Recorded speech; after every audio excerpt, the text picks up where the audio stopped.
Hello guys, in this video I'm going to show you how to reserve an Uber trip on the Uber application.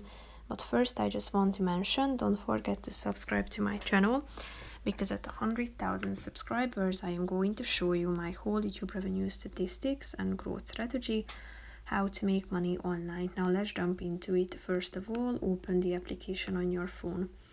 Then you should click on the home button down below in the left side corner of the page, and then scroll down and click on the reserve and relax option.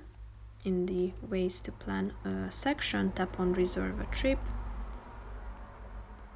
and here you should click on pickup location, type in your pickup location, then your destination, select the date and the time, then click on set pickup date. Here you can see the trip, and then if it is available you can book the trip. So basically that's it for this video guys. See you in the next one. Bye bye.